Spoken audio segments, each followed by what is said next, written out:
Welcome back. खबरों की शुरुआत करते हैं, बात करेंगे कोलकाता की। और कोलकाता में ट्रेनी डॉक्टर से रेप और मर्डर मामले में दिल्ली तक इंसाफ की मांग। और देखिए, तमाम अखबार अगर आप उठा ले तो फ्रंट पेज पर इसी खबर का जिक्र किया गया है। इंसाफ की मांग, डॉक्टर्स की हड़ताल जारी रही। आरएमएल से लेकर सफदरजंग अस्पताल में ओपीडी बंद। लखनऊ में भी सड़कों पर उतरे हैं डॉक्टर्स। और ऐसे में जो मरीज पहुंचे थे उन्हें काफी दिक्कतों का सामना करना पड़ा। देखिए, देश भर में डॉक्टर हड़ताल पर, मरीजों का दम फूला। और दिल्ली में एम्स समेत अन्य सरकारी अस्पतालों की ओपीडी सेवाएं यहां पर प्रभावित रही।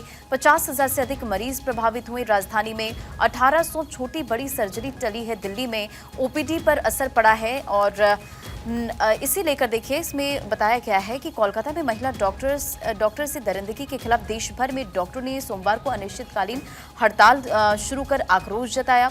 इसके कारण दिल्ली एनसीआर समेत देश भर के विभिन्न अस्पतालों में मरीजों को परेशानी उठानी पड़ी। ओपीडी के बाहर दिन भर मरीजों की लंबी कतार नजर आई। और federation of all India resident doctor association ने हड़ताल का आयोजन किया था। दिल्ली के एम्स, सफदरजंग, लोकनायक अस्पताल, आरएमएल, लेडी हार्डिंग, इब्हास अस्पताल और जीटीपी अस्पताल में ओपीडी, इलेक्टिव सर्जरी और लैब सेवाएं यहां पर ठप रही। हालांकि अस्पतालों में व्यापक वैकल्पिक प्रबंध किए गए थे ताकि जरूरी आपात सेवाएं यहां पर बाधित ना हो सके। सभी वरिष्ठ डॉक्टरों के अवकाश के और दौरों को भी यहां पर रद्द कर दिया गया था। बात अगर उत्तर प्रदेश की करें, क्योंकि देखिए लखनऊ का जिक्र किया, वहां पर भी लोगों को दिक्कत हुई है। और यूपी के लखनऊ, आगरा, कानपुर समेत अन्य शहरों में डॉक्टरों ने मार्च निकाला। बिहार में एनएमसीएच में रेजिडेंट डॉक्टरों ने ओपीडी बंद की। जम्मू कश्मीर में रैली निकाली गई। चंडीगढ़ की अगर बात करें तो पीजीआई में चिकित्सा सेवाएं यहां पर ठप रही। तो महाराष्ट्र के डॉक्टर मंगलवार से हड़ताल करेंगे। और कोलकाता में आपात सेवाएं यहां पर बंद रही थी। यानी कि समझिए, देश भर में डॉक्टर हड़ताल पर थे। और ऐसे में जो मरीज थे उन्हें काफी दिक्कतों का सामना करना पड़ा। देखिए, जो जानकारी है, 50,000 से मरीज जो हैं वो प्रभावित हुए हैं दिल्ली में।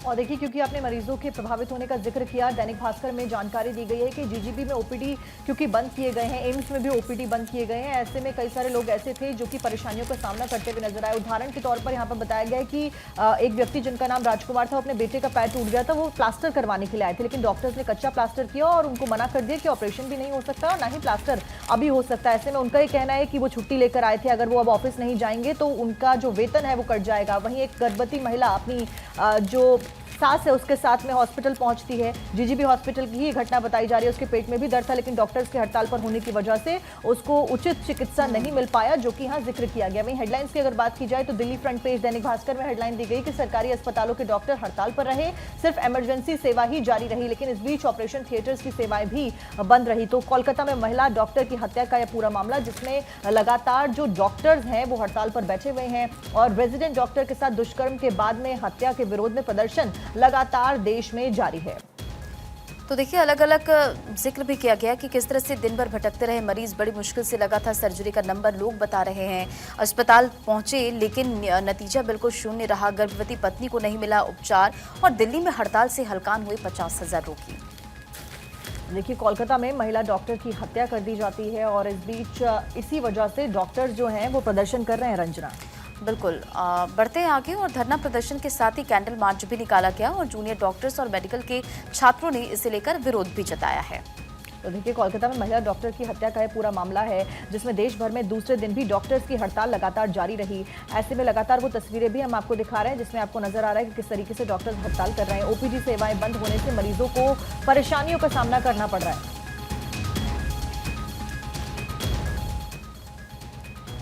तो आपको बता दें, महिला डॉक्टर की जिस तरह से रेप के बाद हत्या की गई, उसके बाद पूरे देश के अंदर बहुत ज्यादा गुस्सा है। और इसी वजह से कल इसी तरह की तस्वीरें देश भर से सामने आई, जहां पर डॉक्टर्स ने इसी तरह से हड़ताल की और बहुत ज्यादा गुस्सा डॉक्टर्स के अंदर नजर आया। कई जगह पर ऐसी तस्वीर आई जहां पर बिना इलाज के ही मरीजों को लौटना पड़ा, जिसमें बुलंदशहर है, गाजियाबाद है, बागपत है। यानी यूपी बॉर्डर से जो मरीज दिल्ली में भी आए, उनके लिए भी यहां पर खासा दिक्कतों का सामना उन्हें भी करना पड़ा। हालांकि इमरजेंसी छोड़कर ओपीडी, वार्ड और सर्जरी की जो सभी सेवाएं वो पूरी तरह से बाधित रही। और इसी वजह से अस्पतालों की जो व्यवस्था है वो बिगड़ती हुई जरूर नजर आई। लेकिन कहीं ना कहीं जिस तरह से डॉक्टर्स ने हड़ताल की है, उनका जो दर्द है, उनके अंदर भी जो पीड़ा है वो भी बहुत लाजमी है, क्योंकि जिस तरह से महिला डॉक्टर की निर्मम तरीके से हत्या की गई, पहले रेप को अंजाम दिया गया, उसके बाद बेरहमी से महिला डॉक्टर की हत्या की गई, उसके बाद पूरे देश में प्रदर्शन देखने को मिला। पीड़ित परिजनों से उधर सीएम ममता बनर्जी ने कोलकाता में मुलाकात की और साथ ही उन्होंने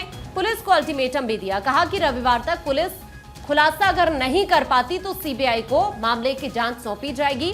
ये उन्होंने कल क्लियर किया जब वो यहां पर पीड़ितों से मुलाकात करने के लिए पहुंचे और उस वक्त भी जो पीड़ित परिजन हैं उनकी तरफ से नाराजगी जरूर जाहिर की गई, लेकिन बाहर हॉस्पिटल की भी हमने देखा कि किस तरह से वहां पर भी बड़ी संख्या में लोग पहुंचे हुए थे, वहां पर भी प्रदर्शन किया जा रहा था। इसी बीच ममता बनर्जी ने वहां पर भी लोगों से मुलाकात की और उन्होंने पुलिस को भी अल्टीमेटम दे दिया कि वो जल्द से जल्द इस मामले का खुलासा करे और अगर संडे तक खुलासा नहीं होता तो फिर इस पूरे मामले में सीबीआई जांच करेगी। ये ममता बनर्जी ने क्लियर कर दिया, क्योंकि इस घटना से पूरे पश्चिम बंगाल पर सवाल उठे हैं, न सिर्फ कोलकाता या फिर अलग अलग इलाकों में, और गुस्सा भी लोगों के अंदर बहुत ज्यादा देखने को मिल रहा है।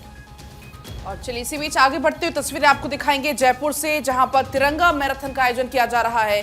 सीएम भजनलाल शर्मा को आप देख पाएंगे जो कि इस मैराथन की शुरुआत करते हुए हाथों में तिरंगा थामे हुए सीएम भजनलाल शर्मा, तमाम जो नेता कार्यकर्ता वो यहाँ मौजूद हैं, स्थानीय लोग यहाँ पर मौजूद हैं, स्कूल के छात्र छात्रा इस तिरंगा यात्रा में मौजूद हैं और इस तिरंगा यात्रा को हरी झंडी दिखाते हुए हाथों में तिरंगा थामे हुए सीएम भजनलाल शर्मा। जयपुर की सड़कों की तस्वीरें आप देख पाएंगे जो कि सुबह सुबह तिरंगे के रंग में रंगी हुई नजर आ रही हैं। स्कूली छात्राएं भी हाथों में तिरंगा लेकर, तमाम जो युवा हैं हाथों में तिरंगा थामे हुए इस यात्रा में शामिल होते हुए, और पूरे शहर में ये मार्च निकाला जाएगा ताकि लोगों को भी एक संदेश मिले, क्योंकि 15 अगस्त अब बहुत नजदीक है। 15 अगस्त तक ये कार्यक्रम चलाया जा रहा है। तिरंगे का अपना एक तीनों रंग जो हैं और बलिदान का जो महत्व है, आज भी तिरंगे के लिए लोग अपनी जान देने को तैयार रहते हैं। और मैं कहती हूँ पूरे देश को हर घर में तिरंगे को लगाना चाहिए, उसका महत्व को जानना चाहिए। आपकी सबके चैनल के माध्यम से भी कहती हूँ 15 अगस्त के दिन सब अपने घर पे अपने प्रतिष्ठानों पर तिरंगा फहराएं और शाम को उसको उतार के भी रख दें। ये आपके चैनल के माध्यम से मैं ये संदेश देना चाहती हूँ। बहुत बहुत धन्यवाद।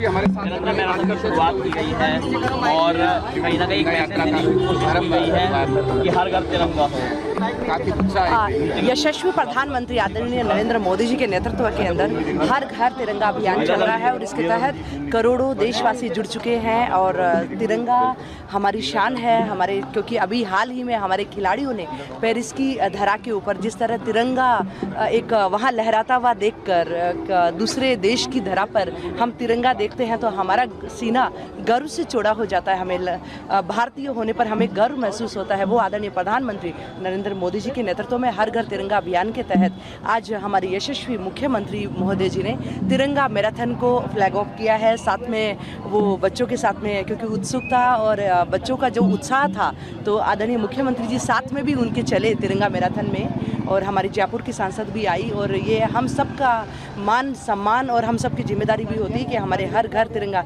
हमारे मन में तिरंगा है पर हमारे घर पर भी तिरंगा होना चाहिए, दिखाई देना चाहिए। काफी उत्साह देखा जा रहा है, एक लंबा रूट के लिए तय किया है। देखिए, राष्ट्रभक्ति का भाव और 15 अगस्त आ रही है तो ये उत्साह है होना तो लाजमी है। और जो उत्साह है वो देशभक्ति का, राष्ट्र प्रेम का उत्साह है। और हमारी आने वाली पीढ़ियां भी जब स्वतंत्रता हमें मिली तो उस काल को याद करती हैं, उस काल को उस पूरे संग्राम को जो है स्वतंत्रता संग्राम को, उसको भी याद करती है और याद रखना भी चाहिए, विस्मृत नहीं होना चाहिए कि आज उन्हीं की वजह से हम स्वतंत्र भारत में स्वतंत्रता के साथ में जी रहे हैं। स्कूली छात्रों की छुट्टी है आज, उसके बावजूद यहाँ पे बुलाया गया है मैराथन में। देखिए, तिरंगा यात्रा है, स्वेच्छा से कोई भी रजिस्ट्रेशन होता है तो 14 जैसे रजिस्ट्रेशन हमारे हुए तो उनमें अब ये नहीं बताया जा सकता कि किसने भाग लिया है या नहीं लिया है।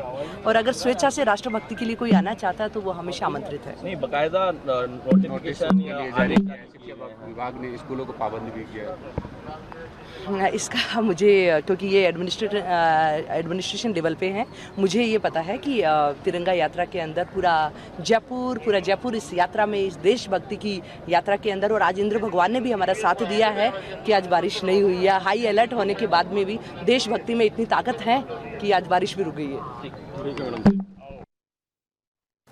तो देखिए, सीएम भजनलाल शर्मा जो कि तिरंगा यात्रा की शुरुआत करते हुए नजर आते हैं। ऐसे में जो लोग वहां पर पहुंचे थे वो भी काफी ज्यादा उत्साहित थे। बढ़ते खबरों में आगे, और कोलकाता में डॉक्टर रेप मर्डर केस में बड़ा खुलासा हुआ है। गला घोंटकर हत्या की गई। पोस्टमार्टम रिपोर्ट में ये जानकारी सामने आई, ये खुलासा हुआ है। इंडियन मेडिकल एसोसिएशन का नड्डा को लेटर और कहा निष्पक्ष जांच हो। तो लगातार देखिए जिस तरह से इस पूरे मामले को लेकर लगातार हड़ताल जारी है, और अब इस पूरे मामले को लेकर ये बड़ा खुलासा हुआ। गला घोंटकर हत्या की गई, पोस्टमार्टम रिपोर्ट, और उसमें ये तमाम खुलासे हुए हैं। तो देखिए, स्वास्थ्य मंत्री जेपी नड्डा को ये लेटर लिखा गया है और उसमें जानकारी दी गई है। फिलहाल पोस्टमार्टम हो चुका है। कोलकाता में डॉक्टर हत्याकांड में नए खुलासे हो रहे हैं, जिसमें आरोपी ने 4 शादियां की थी। ये नया खुलासा हुआ है और वह अश्लील वीडियो देखने का आदी भी था।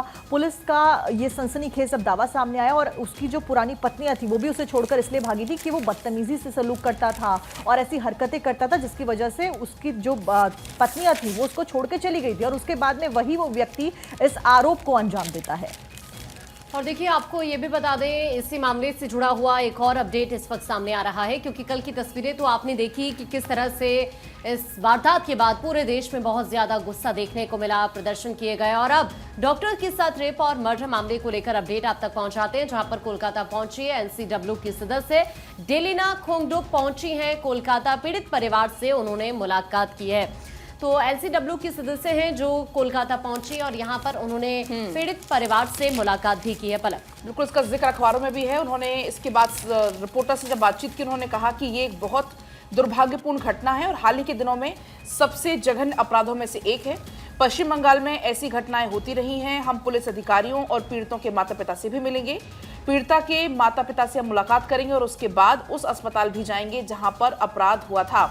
तो राष्ट्रीय महिला आयोग की 2 सदस्यीय टीम डॉक्टर की दुष्कर्म की जो घटना हुई, हत्या हुई, उसके बाद सोमवार को कोलकाता पहुंची, और इस दौरान इस टीम ने कहा कि जांच कर रहे अधिकारियों से हम बात करेंगे, और इसके अलावा उन्होंने कहा कि जो पीड़ित है उसके माता पिता से भी हम मुलाकात करेंगे। चलिए आगे बढ़ते हुए इसी बीच एक और बड़ी खबर आपको बताते हैं। राहुल गांधी पर न्यूज एजेंसी IANS का बड़ा दावा।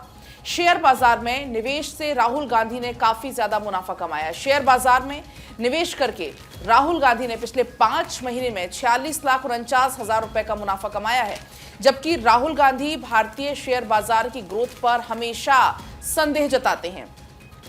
मोदी 3.0 में राहुल गांधी को शेयर से करीब 46% का लाभ, 46 लाख का लाभ हुआ है। तो करीब करीब जानकारी कि 46 लाख रुपए से ज्यादा का मुनाफा राहुल गांधी ने कमाया है। और बार बार आपने देखा है कि कैसे शेयर बाजार को लेकर आलोचना करते हैं, अस्थायी होने का दावा करते हैं, और ऐसे में जब उनका ये मुनाफा 46 लाख रुपए का लगभग बताया जा रहा है और खुद न्यूज एजेंसी ने ये बड़ा दावा किया है। चलिए इसी बीच खबरों में बढ़ेंगे आगे, और बड़ी खबर आपको बता रहे हैं, जहां संजय निरुपम का उद्धव ठाकरे पर बड़ा आरोप। उद्धव ने भगोड़े गुप्ता बंधु से सीक्रेट मीटिंग की। दिल्ली दौरे के दौरान उद्धव ने मुलाकात की, और महाराष्ट्र विधानसभा चुनाव से पहले राज्य की राजनीति गर्मा गई है। एकनाथ शिंदे गुट के नेता संजय निरुपम ने अब उद्धव ठाकरे को लेकर सवाल खड़े कर दिए हैं। उन्होंने दावा किया है कि शिवसेना यूबीटी प्रमुख उद्धव ठाकरे दक्षिण अफ्रीका के दागदार और विवादित गुप्ता बंधु से मिलने के लिए गए थे, और संजय निरुपम ने दावा किया कि उद्धव ठाकरे दिल्ली गए थे। उन्होंने छुपकर साउथ अफ्रीका से फरार आरोपी गुप्ता बंधुओं में से किसी एक से मुलाकात की, और फिर संजय राउत के घर 7 अगस्त की देर रात इसे लेकर बैठक हुई। तो संजय निरुपम का उद्धव ठाकरे पर एक बड़ा आरोप। दिल्ली के दौरे के दौरान उद्धव ने मुलाकात की, इसका जिक्र उन्होंने किया।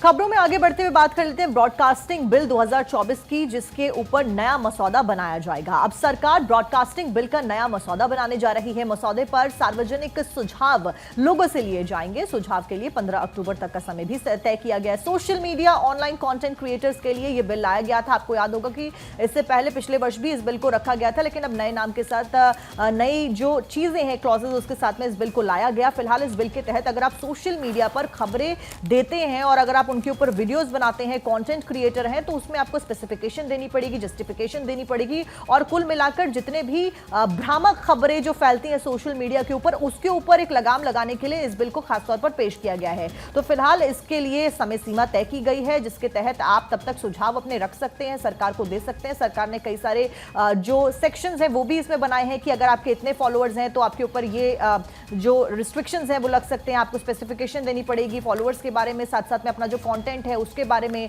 और अगर आप खबरें देते हैं तो किस तरीके से आप अपने अकाउंट को नाम करेंगे। इन सभी चीजों को लेकर ये बिल रखा गया जिसका नाम ब्रॉडकास्टिंग बिल 2024 दिया गया है। बिल्कुल, और अब देखिए इसका जो मसौदा है नए सिरे से इसे बनाया जाएगा। हालांकि ये भी बताया जा रहा है कि जो टिप्पणियां हैं या फिर सुझाव हैं उनके लिए जो अब तारीख बताई गई है वो 15 अक्टूबर है, जिससे अब बढ़ा दिया गया है। तो इस तरह से पूरी तैयारी है, क्योंकि इससे पहले आपने देखा भी कि किस तरह से प्रस्तावित मसौदे का विरोध भी हो रहा था। इसी को देखते हुए सरकार ने कदम पीछे हटा लिए हैं। खबरों में आगे बढ़ते हैं। गुना के दरअसल 3 दिन के दौरे पर पहुंचे हैं केंद्रीय मंत्री ज्योतिरादित्य सिंधिया, जिन्होंने कावड़ लेकर दरअसल वो आधा किलोमीटर तक चले हैं। वो तस्वीर सामने आई है। आपको ये भी बता दें कि बालाजी सरकार के दर्शन भी उन्होंने किए, पूजन किया। ये तस्वीर हम आपको दिखा रहे हैं। ज्योतिरादित्य सिंधिया की ये तस्वीर इस वक्त आप अपनी टीवी स्क्रीन पर देख रहे हैं, जहां पर वो कावड़ उठाते हुए नजर आए। 3 दिन के दौरे पर पहुंचे हैं यहाँ पर, और इसी बीच उनकी ये तस्वीर सामने आई। टेकरी में भगवान भोलेनाथ का अभिषेक भी उन्होंने किया। केंद्रीय मंत्री ज्योतिरादित्य सिंधिया अपने 3 दिवसीय गुना अशोकनगर लोकसभा प्रवास के दौरान गुना में कई कार्यक्रमों में शामिल हुए। केंद्रीय मंत्री ने सावन के चौथे सोमवार के दिन बड़ी कावड़ यात्रा में हिस्सा भी लिया, जहां उन्होंने कावड़ सेवा करते हुए वो नजर आए। उन्होंने कावड़ लेकर वो चलते हुए भी दिखे, जहां एक बच्ची से उन्होंने बीच रास्ते में ही कावड़ ले ली। उसके बाद वो खुद कावड़ उठाकर चलते हुए नजर आए, जिसकी तस्वीर इस वक्त आप अपनी टीवी स्क्रीन पर देख रहे हैं। करीब करीब आधा किलोमीटर वो यहां पर चले। एक बच्ची यहां से दरअसल जा रही थी, उसी से उन्होंने यहां पर कावड़ ली। चलिए और अब आगे बढ़ते हैं, और अब बात होगी छत्तीसगढ़ के सीएम विष्णुदेव साय की, जिनसे मुलाकात हुई है पिछड़ा वर्ग कल्याण आयोग के नवनियुक्त अध्यक्ष की। सीएम साय ने अध्यक्ष और उनकी टीम को इस दौरान बधाई दी, और तस्वीरें भी इसके सामने आई है, आप देख सकते हैं। सीएम से मुलाकात करते हुए पिछड़ा वर्ग कल्याण आयोग के अध्यक्ष, और इस दौरान सीएम साय ने उनको बधाई दी है। दरअसल नवनियुक्त हुए हैं अध्यक्ष, और ऐसे में सीएम से ये मुलाकात बेहद खास रही। तो ये तस्वीरें जहां सीएम से मिले पिछड़ा वर्ग कल्याण आयोग के अध्यक्ष, और सीएम साय ने अध्यक्ष को बधाई भी दी है। बढ़ते खबरों में आगे, और छत्तीसगढ़ से अगली खबर, जहां छत्तीसगढ़ में अब ई ऑक्शन से होगी वन उत्पादों की बिक्री, और सीएम विष्णुदेव साय ने ई ऑक्शन प्रणाली और ऑडिटोरियम का शुभारंभ किया है। केंद्रीय वन मंत्री भूपेंद्र यादव भी इस दौरान मौजूद रहे। तो बड़ी खबर आपको बता दें, जहां छत्तीसगढ़ में अब ई ऑक्शन से होगी वन उत्पादों की बिक्री, और सीएम विष्णुदेव साय ने ई ऑक्शन प्रणाली और ऑडिटोरियम का शुभारंभ किया, जिसकी तस्वीर इस वक्त आप देख भी रहे हैं। और केंद्रीय वन मंत्री भूपेंद्र यादव भी इस दौरान मौजूद रहे। आगे बढ़ते हैं। एसपी के उपचुनाव के लिए प्रभारी किए गए नियुक्त। तो समाजवादी पार्टी से जुड़ी ये खबर, अंबेडकर नगर के कटिहरी सीट के लिए यहां पर शिवपाल यादव को प्रभारी नियुक्त किया गया है। अयोध्या की बात करें तो वहां के लिए मिल्कीपुर सीट के लिए अवधेश प्रसाद प्रभारी नियुक्त किए गए हैं। अब मिर्जापुर के लिए मजमान सीट के लिए वीरेंद्र सिंह समाजवादी पार्टी के प्रभारी होने वाले हैं। वहीं मैनपुरी के करहल सीट के लिए चंद्रदेव यादव समाजवादी पार्टी के प्रभारी के तौर पर चुने गए हैं। कुल मिलाकर क्योंकि उत्तर प्रदेश में उपचुनाव होने वाले हैं, 10 विधानसभा की सीटों के ऊपर आने वाले समय में उपचुनाव होने हैं, जिसको लेकर चिंतन मंथन लगातार तमाम पार्टियों के द्वारा किया जा रहा है। खासतौर पर समाजवादी पार्टी ने, क्योंकि लोकसभा चुनावों में उत्तर प्रदेश में अच्छा प्रदर्शन किया था, उसको लेकर समाजवादी पार्टी जहां कॉन्फिडेंस में है, कॉन्फिडेंट नजर आ रही है, और उसको लेकर एक अलग रणनीति के तहत उतर रही है। अब उन्होंने प्रभारी नियुक्त कर दिए हैं। वहीं दूसरी तरफ बीजेपी सरकार, योगी आदित्यनाथ भी लगातार जो चिंतन मंथन है वो कर रहे हैं, और अच्छा प्रदर्शन करने की उम्मीद उनके द्वारा भी जताई जा रही है। तो देखिए इसी तरह से यहाँ पर जो प्रभारी हैं वो नियुक्त किए गए हैं। और इससे पहले आपने बीजेपी की भी बात करें तो बीजेपी की तरफ से भी तमाम तैयारियां इन 10 सीटों को लेकर की जा रही है। वहां पर भी टीम 30 तैयार की गई है इन 10 सीटों के लिए। उधर समाजवादी पार्टी की तैयारी भी पूरी है, और इसी कड़ी में आपने आज भी ये तस्वीर देखी, और इससे पहले भी चाहे समाजवादी पार्टी हो या फिर बीजेपी हो, दोनों ही पार्टी इस वक्त पूरी जोर शोर के साथ चुनावी मैदान में उतरने की एक बार फिर से उपचुनाव को लेकर नजर आ रही है, क्योंकि ये सेमीफाइनल के तौर पर देखा जा रहा है 2027 में जिस तरह से चुनाव होने हैं उससे पहले। चलिए बढ़ते हैं आगे और नजर डालते हैं फैक्ट फाइंड्स पर। आज महारानी अहिल्याबाई होलकर की पुण्यतिथि है, और अहिल्याबाई का जन्म 31 मई 1725 को महाराष्ट्र में हुआ था। उनके पिता मंकोजी राव शिंदे अपने गांव के पाटिल थे, और अहिल्याबाई मालवा साम्राज्य की मराठा होलकर महारानी बनी थी। युद्ध में पति की मृत्यु के बाद संभाला था राजपाट, और अपने शासनकाल में बहुत सी धर्मशालाएं बनवाई।